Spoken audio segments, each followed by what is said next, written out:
longtemps ce secteur d'activité a été miné par nos frères qui viennent d'ailleurs? Eh bien oui, également depuis quelques années, nos jeunes frères étudiants venant d'ailleurs se sont lancés simplement dans cette activité qui est la friperie.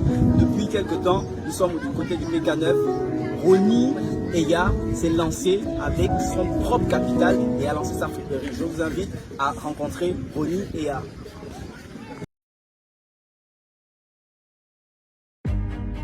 Aujourd'hui, c'est journée campus propre. J'ai donc décidé de montrer l'exemple à mes étudiants et à tout le corps enseignant qu'il suffit d'une personne, d'un geste, pour changer les choses et les mentalités. Ne nous demandons pas ce que notre université peut faire pour nous, mais ce que l'on peut faire pour elle. C'est à nous de prendre des initiatives pour la rendre plus respirable et plus belle, afin d'appréhender tout le savoir qu'elle nous offre. Ne considérons pas ceci comme un privilège, mais comme une responsabilité envers notre environnement et notre campus. Alors, chers acteurs de l'UEB, enseignants, étudiants, corps administratif, la lutte contre l'insalubrité, la protection de notre environnement n'est pas seulement un défi, mais aussi une opportunité de changement. En agissant ensemble, nous pouvons préserver notre planète, créer un environnement sain où chacun a la possibilité de s'épanouir. Je vous invite donc à vous engager, à agir et à prendre soin de notre environnement, pour nous et pour l'avenir, ensemble pour Campus Propre.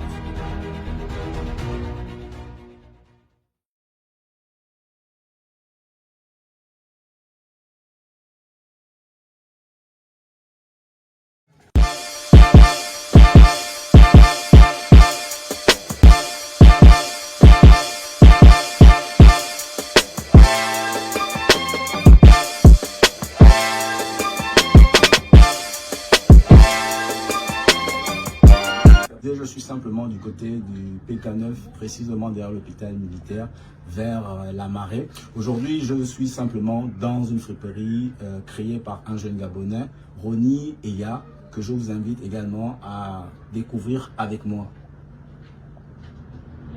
Ronnie Eya, c'est ton nom. Est-ce que tu peux te présenter simplement aux yeux de nos internautes? Ok, bon, moi je m'appelle Eya Ronnie, jeune entrepreneur gabonais. J'ai fait mes classes depuis mon primaire jusqu'au secondaire ici au Gabon. Je ne me suis pas déplacé. Malheureusement, je me suis arrêté en classe de terminale avec un peu des manques que j'avais. Je voulais déjà vivre aussi la vie comme les autres. Alors je me suis lancé dans cette activité que vous connaissez tous, la friperie. Donc aujourd'hui, je me retrouve là et j'aime bien ce que je fais. Et à l'intérieur, je me sens bien. Et j'arrive à m'en sortir, à me débrouiller, à payer ma maison. C'est bien déjà. Et à faire beaucoup de choses là, c'est pour dire. Pourquoi avoir choisi ce secteur d'activité et comment tu te retrouves là-dedans?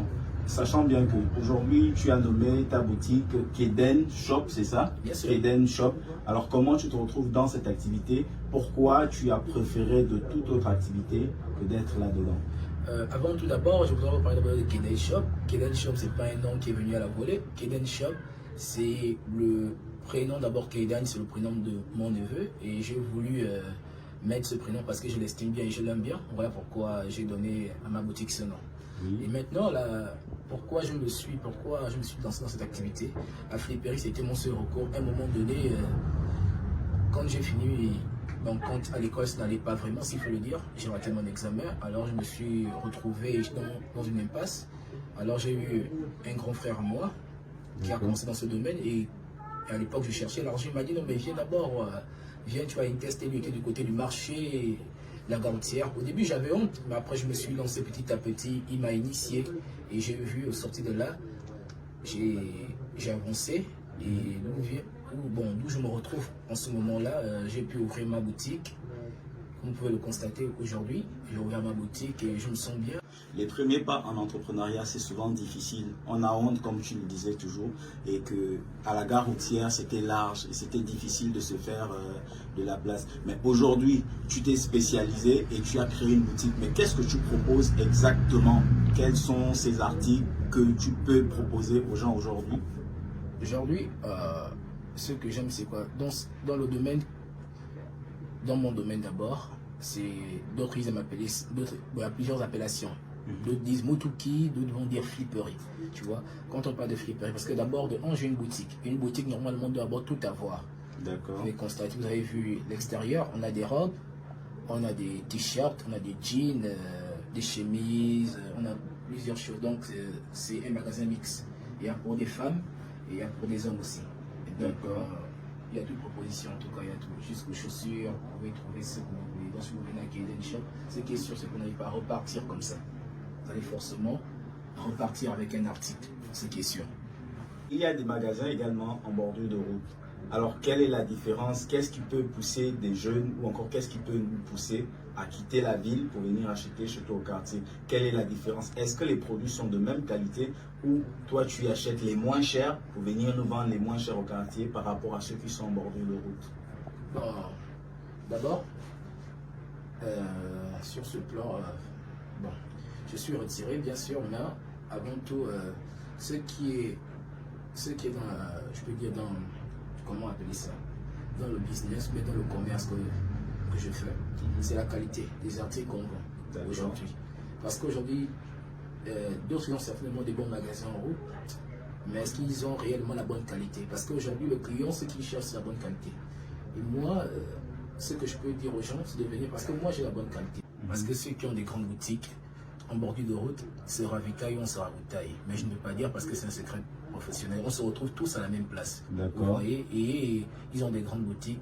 Ils sont excessivement, légèrement plus chers que moi. Mais par rapport à moi, je peux dire quoi? Je suis légèrement moins cher. Vous voyez, ce qui me pousse à avoir des clients. Parce qu'on fait tous le même business, on se retrouve tous dans les mêmes endroits. Mais c'est juste au niveau des prix. C'est juste au niveau des prix où ça diffère. Mais ce que je peux dire aux gens, aujourd'hui, c'est qu'on a tous, bon, on a la même qualité de vêtements. Parce que moi ici, j'ai la bonne qualité aussi, comme les autres. Donc je peux pas, ils peuvent acheter là-bas, mais moi aussi, ce qui fait la différence, c'est au niveau des prix.